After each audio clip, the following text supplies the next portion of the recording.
Well, welcome into Te Rapa TV. Cambridge stud Te Rapa trials have been wound up, and someone who was really busy today, Jamie Richards, 40 odd to trial. We thought we'd see if we can touch on a number of the better performed ones. And Jamie, long old day, but really important for their preparation.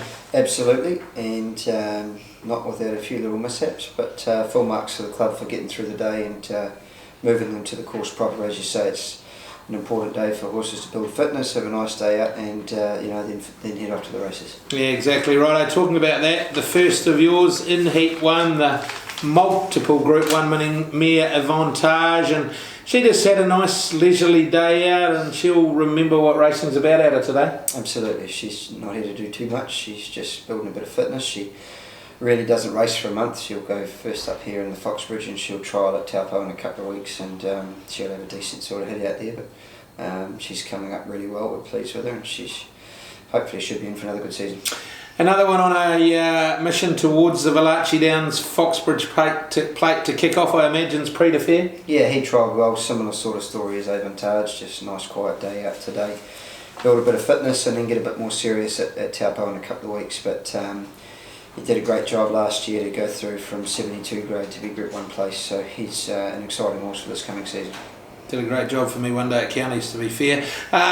Heat 11, Miss Aotearoa. Now, her mum, Dan X, is going to have plenty of press into the spring with the daughter qualified for the Melbourne Cup, and I thought there was something about the way she trialled today. Yeah, she's coming up really well. She's a nice filly, obviously bred to get over a bit of ground, being a half to Ocean X, and retained by Tony Riders Milan Park, so lovely to have one in the stable for him.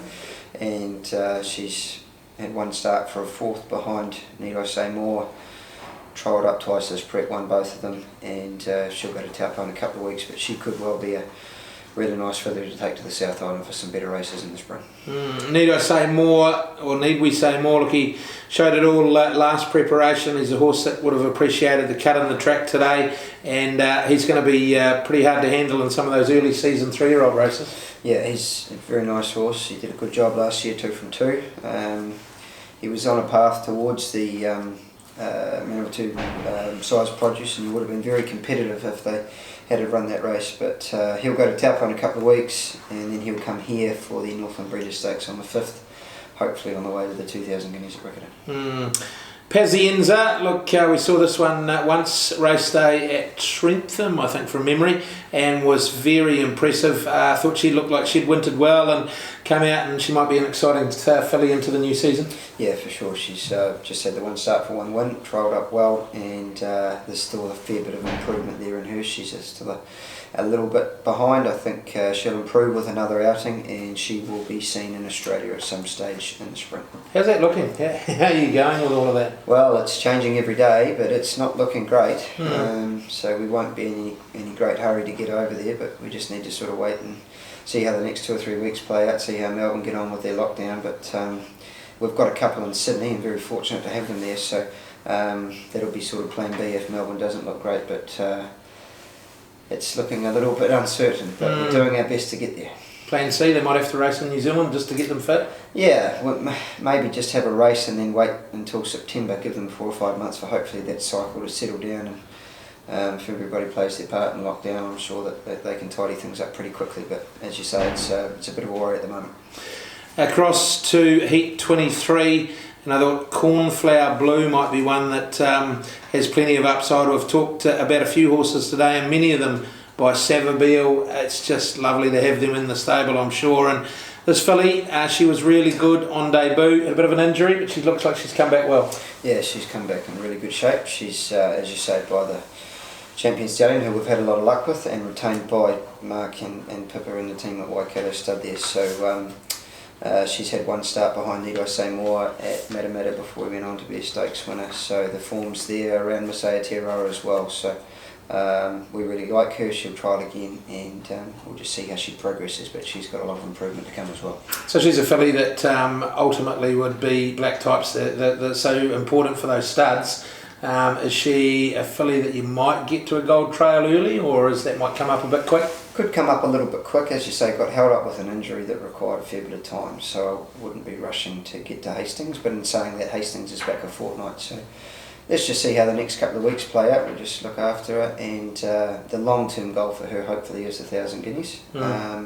But we'll just take it step by step, and she could go down early. We'll just assess it. As I say, there's a fair bit of improvement to come there in the next little while, as there is with most of these horses. As the days start to get a bit longer, and hopefully a couple of nice days, a bit of sun on their back through August, they'll really start to bloom.